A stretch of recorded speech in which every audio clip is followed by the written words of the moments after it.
Alright, Shalom. Je commence en donnant tout honneur, toute gloire à Yahweh, Bahashem, Yahweh Shai, Bahashem, Ruach. Double honneur et respect aux apôtres de Great Millstone. Salutations aux croyants et aux croyantes qui attendent patiemment la venue de notre Sauveur Yahweh Shai.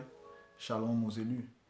Alright, cette leçon s'intitulera Issa Edom se déguise en homme de lumière, signifiant que Issa Edom se présentera comme un homme philanthropique, un homme qui fait la bienfaisance, un homme de charité. Mais en fait, Issa Edom ne peut faire que ce qu'il a été programmé à faire. Et ceci est le mal. C'est pour ça que dans les Écritures, il est appelé Satan. Il est appelé le diable, ce qui signifie qu'il est adverse à la parole de Yahweh Bashim Yahushai. Il est opposé à la droiture, à la justice de Yahweh Bashim Yahushai. On va sortir quelques préceptes pour prouver ce message. Commençons au livre de 2 Corinthiens, chapitre 11 et verset 13. Ces hommes-là sont de faux apôtres, des ouvriers trompeurs, déguisés en apôtres de Yahweh Shai. Et cela n'est pas étonnant puisque Satan lui-même se déguise en ange de lumière. Tout comme il y a des apôtres, des hommes qui se présentent comme des hommes pieux, des hommes adroits, qui sont, qui prétendent être dans cet évangile. Il y a aussi, ceci n'est pas étonnant puisque Issa Edom, étant Satan, l'accusateur, lui aussi se présente comme étant un homme de lumière, signifiant que il va venir avec, il prétend venir avec la vérité, mais en fait, c'est un mensonge, c'est une tromperie, un attrape-nigo, ça dit ici. Et cela n'est pas étonnant puisque Satan lui-même se déguise en ange de lumière, Il va venir avec des propositions tentantes, attirantes, avec des propositions séduisantes, mais en fait, ce n'est que pour, pour te tromper, Verset 15, il n'est donc pas étrange que ces ministres aussi se déguisent en ministres de justice. Donc, Issa Edom se déguise en ministre de justice, tout comme son père, le diable. Leur fin sera selon leurs œuvres. Donc, on a fait une leçon sur chacun recevra par rapport à ses œuvres. Et Issa Edom récoltera ce qu'il a semé, le mal. Allons au livre de Matthieu,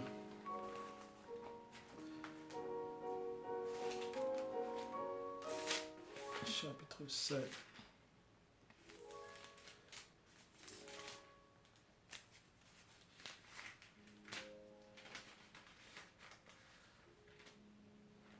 Matthieu chapitre 7 et verset 15. Gardez-vous des faux prophètes, ils viennent à vous en vêtements de brebis, mais au-dedans ce sont des loups ravisseurs. Vous les reconnaîtrez à leurs fruits. Cueille-t-on des raisins sur les épines ou des figues sur des chardons?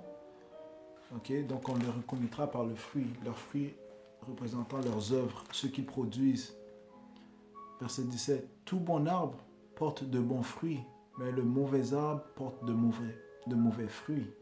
Un bon arbre ne peut porter de mauvais fruits, ni un mauvais arbre porter de bons fruits. Tout arbre qui ne porte pas de bons fruits est coupé et jeté au feu.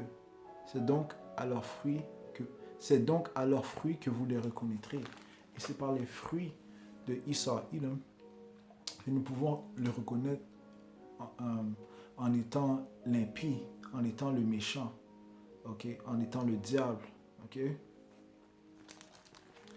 Et c'est grâce à la parole de Yahweh Bashim Yahushai qui représente la lumière qui a apporté la clarté sur toutes ces choses. Ok? Donc, comme est inscrit les Écritures, un bon arbre ne peut porter de mauvais fruits, ni un mauvais arbre porter de bons fruits. Ok? Allons au livre de Jérémie, chapitre 13 et verset 23. Ça dit ici, un Éthiopien peut-il changer sa peau et un léopard ses taches? De même pourriez-vous faire le bien, vous qui êtes accoutumés à faire le mal. Okay? Donc, il a été programmé par Yahweh Shai pour commettre le mal. Et ceci est prouvé dans le livre de Romains. Le livre de Romains, chapitre 9, et verset 11. Ça dit ici, car quoique les enfants ne fussent pas encore nés et qu'ils n'eussent fait ni bien ni mal, afin que le dessein, okay, la volonté d'élection de Dieu, Yahweh Bashmeoshai, subsista, sans dépendre des œuvres et par la seule volonté de celui qui appelle. Il fut dit à Rebecca, l'aîné sera assujetti au plus jeune, selon qu'il est écrit, j'ai aimé Jacob et j'ai haï Issa. Sautons au verset 18. Ainsi il fait miséricorde à qui il veut et il endurcit qui il veut. Tu me diras, pourquoi blâme-t-il encore? Car qui est-ce qui résiste à sa volonté? Ô homme, toi plutôt, qui es-tu pour contester avec Dieu? Le vase d'argile dira-t-il à celui qui l'a formé, pourquoi m'as-tu fait ainsi? Le potier n'est pas-il maître de l'argile pour faire avec la même masse un vase d'honneur et un vase d'un usage vil? Donc il a créé la nation d'Israël pour être un vase d'honneur et la nation des Édomites pour être un vase d'un usage vil. Et que dire si Dieu, Yahweh Ba'ashem Yahushua, voulant montrer sa colère et faire connaître sa puissance, a supporté avec une grande patience des vases de colère formés pour la perdition. Et Israël a été formé pour la perdition. Okay? Et ceci est indiqué dans le livre de Proverbes, chapitre 16 et verset 4. L'Éternel a tout fait pour un but, même le méchant pour le jour du malheur. Et qui est le méchant? Encore une fois, c'est Israël, ce qui est prouvé dans le livre de Malachie. Okay? Et dans plusieurs autres préceptes, Israël a été conçu pour apporter le mal sur la terre. Okay? Malachie chapitre 1 et verset 4. Si Édom dit, nous sommes détruits, nous relèverons les ruines, ainsi par l'Éternel des armées, qu'ils bâtissent, je renverserai, et on les appellera pays de la méchanceté, peuple contre lequel l'Éternel est irrité pour toujours. Okay? Donc, voici la part des Édomites, le peuple contre qui l'Éternel est irrité pour toujours, et de plus, c'est le pays de la méchanceté. Okay? Donc, on vient de prouver que Israël a été programmé pour propager, pour exécuter le mal sur la terre. Allons maintenant au livre de Job, chapitre 14, et verset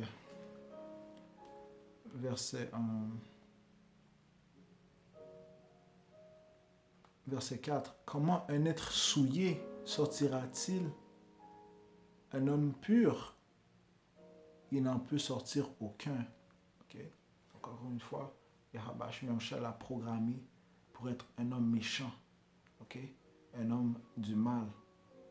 L'homme de la mort. L'homme qui représente l'obscurité, comme on l'a indiqué dans une leçon. Et l'homme qui n'est fait que pour apporter la mort.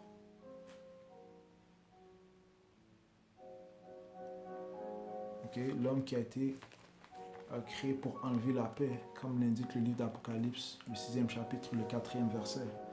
Mais continuons. Allons maintenant au livre d'Habakkuk. Ok, parce que Esau Edom se déguise en homme pieux, en homme de bienfaisance, mais en fait, ceux-ci sont des caractéristiques opposées à lui. Le livre de Habakkuk chapitre 2 et verset 4.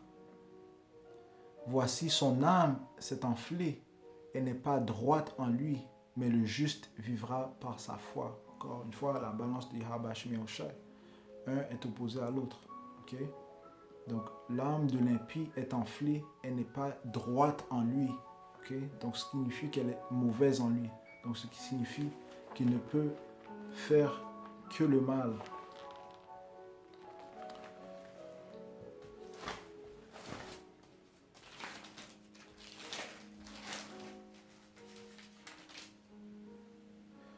Le livre de Proverbes, chapitre 4, et verset 16. Car il ne... Proverbes, chapitre 4, verset 14. N'entre pas dans le sentier des méchants, okay, le pays des méchants, et ne marche pas dans la voie des hommes mauvais. Évite-la, n'y passe point, détourne-t'en et passe outre. Car ils ne dormiraient pas s'ils n'avaient fait le mal. Le sommeil leur serait ravi s'ils n'avaient fait tomber personne. Car c'est le pain de la méchanceté qu'ils mangent, c'est le vin de la violence qu'ils boivent. Ok? Parlant des Édomites, ok? Qui pourtant se déguisent en hommes de bienfaisance. Le livre d'Habakkuk, chapitre 2, et verset 5, parlant de Esau Edom, ça dit « Pareil à celui qui est ivre et arrogant, l'orgueilleux ne demeure pas tranquille. Il élargit sa bouche comme le séjour des morts. Il est insatiable comme la mort. Il attire à lui toutes les nations. Il assemble auprès de lui tous les peuples. » Ok? Et comment a-t-il assemblé auprès de lui tous les peuples? En se déguisant en tant qu'homme de charité, en tant qu'homme philanthropique. Il fait des promesses et les brise. Ok? Le livre de Psaumes, il fait des promesses avec son charme, mais ce n'est que pour avoir le peuple, faire tomber le peuple dans son piège. Le livre de Psaume, chapitre 55, et verset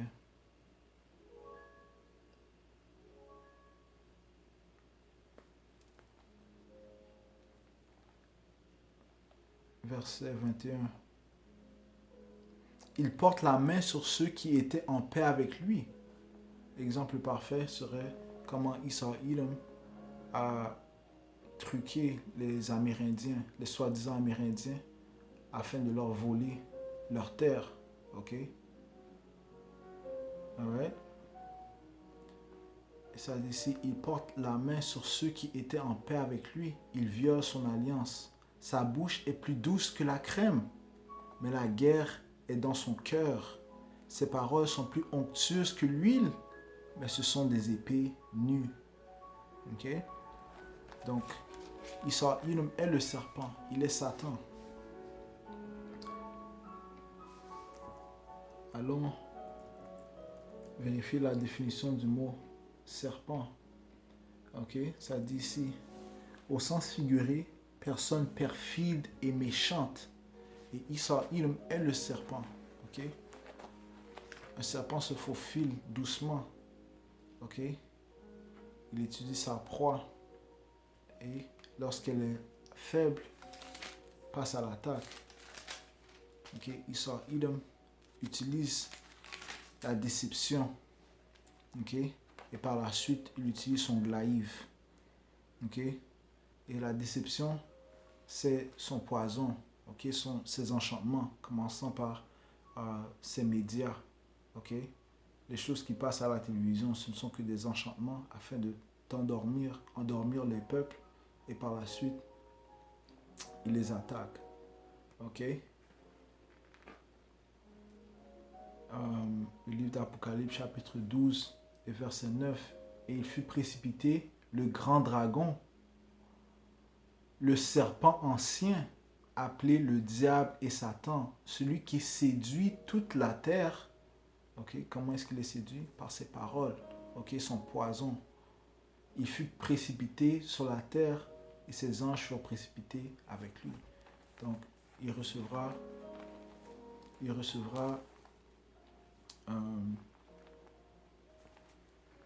sa récompense sera à partir de ses œuvres.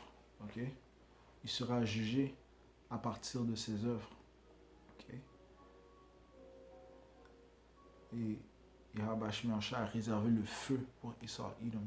Ok, Esau Edom, comme est indiqué dans le livre de Apocalypse chapitre 13, verset 15, lorsqu'il présentera ce qui est indiqué dans cette prophétie, ok, parlant de la marque de la bête, il va venir d'une manière séduisante. Ok, disant que la puce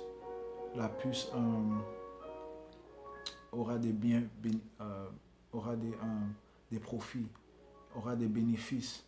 Ok,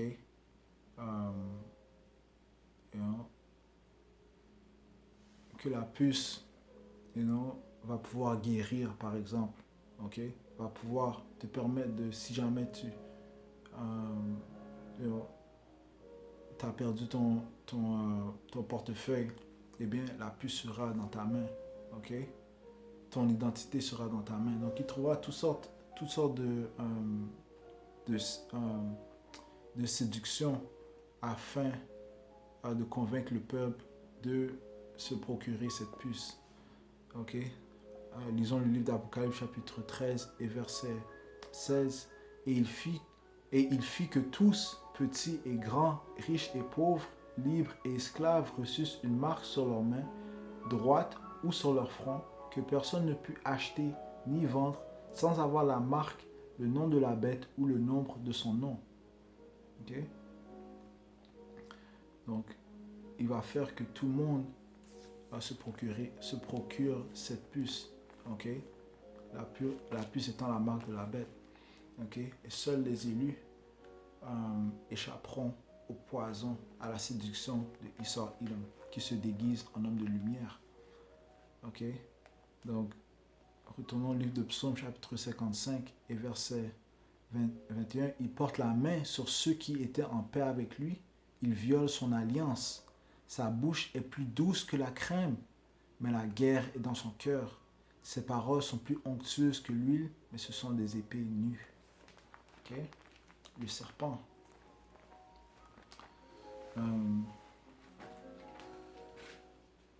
Maintenant,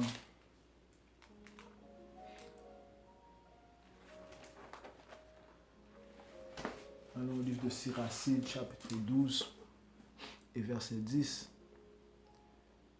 Ne te fie jamais à ton ennemi. Et l'ennemi des Israélites sont les Édomites. Et ça, les Écritures nous disent de ne jamais nous fier à notre ennemi. Donc, ce qui signifie de ne pas prendre ce qu'il te propose. Par exemple, le vaccin. Par exemple, la puce. Ok, et tout autre objet. Ok, conseil que Esau Edom te propose, il faut le refuser. Ok, pourquoi? Puisque c'est le serpent, c'est le diable. Ok, et le diable s'oppose à tout ce que il s'oppose à la parole de Yahweh Shemyansha. Ok, ne te fie jamais à ton ennemi, car sa méchanceté est pareille au bronze qui s'altère. Même s'il fait l'humble et chemine courbée, fais attention et prends garde à lui, Sois pour lui comme un polisseur de miroir. Sache qu'il ne restera pas toujours taché de rouille. Okay? Donc il faut prendre garde à lui. Il faut prendre garde à lui. Puisque à n'importe quel temps, à n'importe quelle opportunité, il tentera de te faire tomber. Ok? Puisque son âme en lui n'est pas à droite. Il ne dort pas, comme on a lu dans le livre de Proverbes, le 4e chapitre. Ok? 4e chapitre et vers le 16e verset, qui ne dort pas sans avoir fait quelqu'un tomber. Ok? Verset 12, ne l'installe pas auprès de toi, de peur qu'il ne te renverse pour prendre ta place. Ne l'assieds pas à ta droite, de peur qu'il ne convoite ton propre piège. Tu comprendrais à la fin la justesse de mes discours et tu te souviendras avec regret de mes paroles. Qui aura pitié du charmeur mordu par un serpent et de ceux qui s'approchent des bêtes fauves? Okay? Donc, qui aura pitié de toi si tu n'as pas écouté à la parole de Yahweh Shemioshé qui te dit de ne jamais te fier à ton ennemi? Okay? Qui aura pitié de toi si tu te fais piquer par le serpent? Tel est celui qui fréquente le pécheur et qui se laisse impliquer dans ses péchés. Et Esau-Edom est le pécheur, puisqu'il transgresse constamment les lois de Yahweh Shemioshé. Il ne peut faire que transgresser les lois de Yahweh Shemioshé. Verset 15. Il reste 1 heure avec toi, mais si tu chancelles, il ne s'attarde pas. L'ennemi a la douceur sur les lèvres, mais dans son cœur, il voudrait te précipiter dans une fosse. L'ennemi peut avoir les larmes aux yeux, mais s'il en trouve l'occasion, il sera insatiable de sang. Comme on l'a lu dans le livre d'Habakkuk, le 2e chapitre. Si quelque malheur t'arrive, tu le trouveras là avant toi. Et sous prétexte de te secourir, il te saisira par le talon, il secouera la tête, il battra des mains, il déblatera sans cesse et changera de visage. Et ça dit ici qu'il va secouer la tête, battre des mains, comme si dans un sens de geste de moquerie, changera de visage dans le sens d'une apparente sympathie, il passera à la manifestation d'une joie mauvaise. Okay? Donc, Esau-Edom se déguise en homme de lumière, mais par la grâce de Yahweh Shemioshai, il a donné à ses hommes des yeux pour voir, et afin de prévenir le peuple d'Israël de se méfier du diable. Okay? Et de plus, Esau-Edom, tout homme sera découvert par ses œuvres. Okay? Donc, étudiez les œuvres de chaque homme. Okay? Alright, so je finirai en donnant tout honneur, toute gloire à Yahweh, Bahashem Yahushai, Bahashem Chakodash. Double honneur et respect aux apôtres de Great Millstone. Salutations aux croyants et aux croyantes qui attendent patiemment la venue de notre Sauveur Yahushai. Shalom aux élus.